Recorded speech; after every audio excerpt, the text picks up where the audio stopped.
It's nice to be here. I think I'm here as the chief economist of USAID, but before that I was a professor, so I guess I'm going to return to professor mode a little bit. And I'm going to give you some facts and maybe some concepts. Okay, so the first slide. So the first thing I want to say about youth employment is that the structure of youth employment reflects the overall employment structure of a country. And the overall employment structure of a country changes as a country develops. That's the employment transformation. It goes with the structural and economic transformation. And so I think the important point about this picture, this is not a picture about Africa, this is a picture about the world. By the way, I need to give credit to ILO stats. That's where this comes from, the 2016 edition. And so what you see is the purple and the green are basically people who work for themselves and their families. And what you see in household farms and firms, we call them. And what you see in low-income countries is that's most of the people. And that's going to be most of the people entering the labor force in the future. So it's important that in low-income countries, that's where youth programming is oriented. Now, you see about 20% work for wage employment. That includes formal and informal. Maybe somewhere between a third and a half, depending on the country.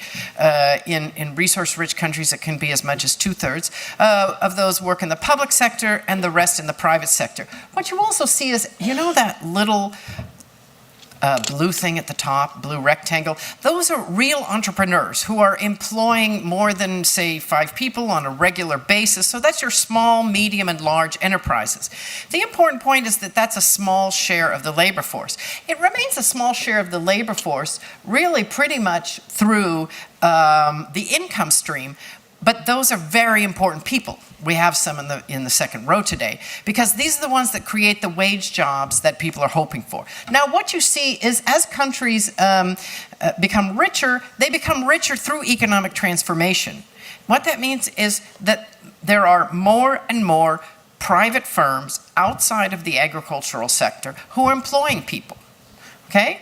But it doesn't happen overnight. It happens over time. Now, since most of Africa falls in the low and the lower middle income groups, what that means is today, and for the foreseeable future, let's say the time horizon of a politician, maybe a little longer than that, but you know, this is where most of the employment is going to be, so we have to think about that in the programming. And what I've been encouraged over the last 5 years is that people are starting to think about it. Last month I was in Berlin at the G20 meeting about rural youth employment, and there was a lot of discussion about this particular group. Another important point is that they work, of course, in farm and non-farm activities, and that is in your background paper. Next slide. Okay, now I'm really going to become a professor. I apologize. And let's see, I should have asked for a laser pointer, but actually a laser pointer doesn't really work with screens. That's another thing I've learned. Hello, modern technology. Okay, so the first thing, this is what, you know, if you go to economics class, this is what the professor says. This is the labor market, and you have an upwards, you have a supply curve that is upward sloping, meaning when wages rise, more people are willing to work, and when wages are low, people say, oh, I don't know if I bother to go to work. And you have a demand curve that's firms, and the lower the wages, the more firms demand workers and create more places. And then the important point is as the supply curve comes out, right, more youth enter the labor market, you know, either the wage falls, as shown here, that's sort of the classical labor market for economists, or more realistically, you may have some unemployment if the demand curve, that red line, is not moving out as well. And actually what you've been seeing and what you saw in OECD after the financial crisis is that the demand curve did not move, but the supply curve kept moving out as people kept graduating and entering the labor force. Now, what's important is the developing country labor market over there. Now, why did I draw this supply curve differently? Well, I drew the supply curve differently because it really shows the reality, which is there is sort of a minimum wage level. That could be a minimum wage law, but it doesn't have to be. It could be just simply the cost of living okay, oh wow, now I'm gonna be, but I don't know. It doesn't tend to show up. The problem is it doesn't, is it showing up?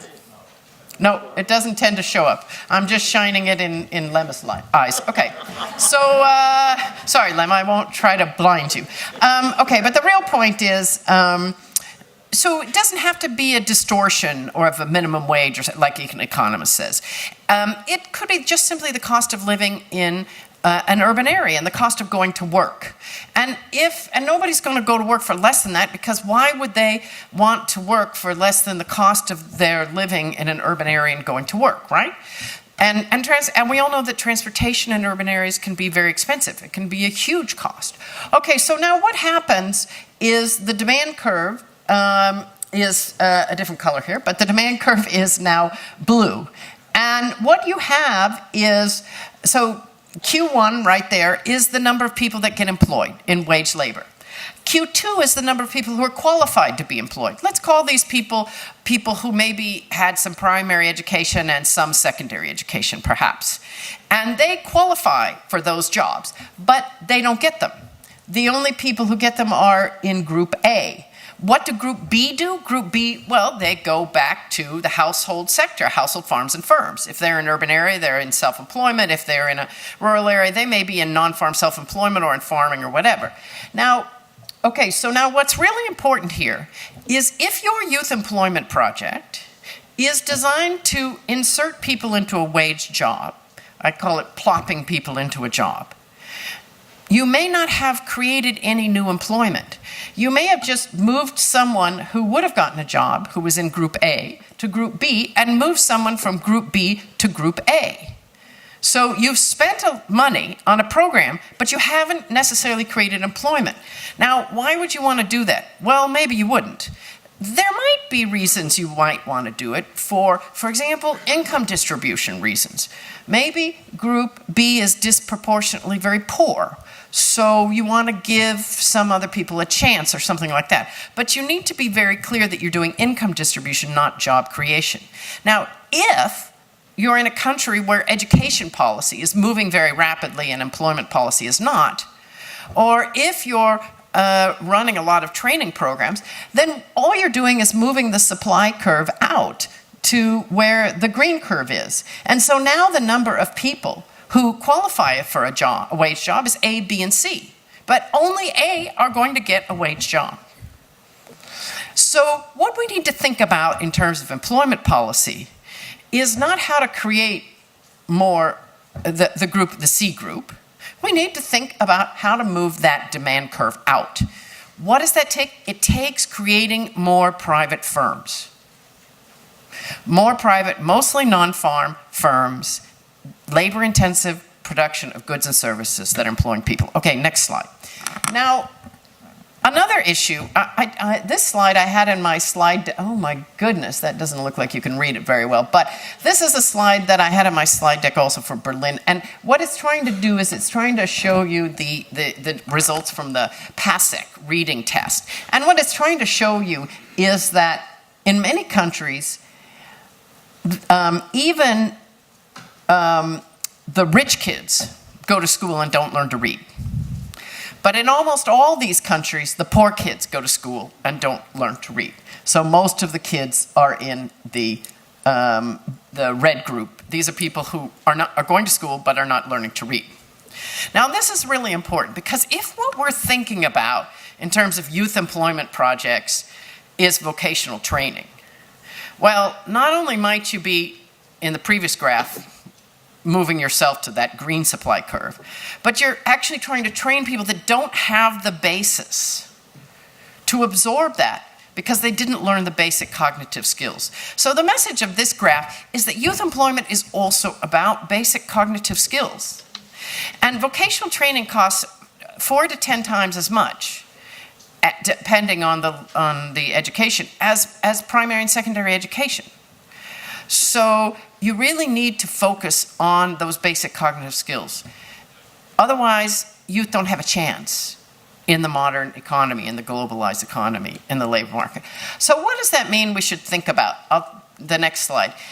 Now, this slide actually is from the slide deck that I had in Berlin talking about rural youth employment, but I thought I'd leave it in because too often we talk about urban youth, and urban youth are the most vocal, and they're the ones that may be protesting, and they're the ones that may be more politically active. But as was said by the minister, most of the youth in Africa are in rural areas. So now what's important here is in terms of all of these policies to help youth find a pathway to success, you're really not seeing vocational training, right? As a matter of fact, you're going to hear later on this morning the results of a very excellent study done by the ILO and some collaborators from the World Bank and university on what is the impact evaluation evidence on what works in youth employment. But that study didn't evaluate any of these, because many of these can't actually be evaluated in an impact evaluation. So we need to take the impact evaluation evidence, but we also need to look at the other kinds of evidence for what policies work. And what we really need to focus is on helping people get a pathway. So here I talk about know-how, I talk about connectivity, connecting rural people working to markets, and I talk a little bit about some specific skills and internships, public investments. The same public investments that make farming profitable make non-farming profitable. Okay, so we'll talk a lot more about youth in rural areas, youth in urban areas, youth in smaller cities, what we call tertiary cities and market towns, youth in various situations with various educational backgrounds, what works, what people are doing, how they're achieving success. We'll talk a lot more about that today, but I just want to set the stage in terms of where we are, what are the facts of the problem, and how that matters for what we should do moving forward. Thank you very much.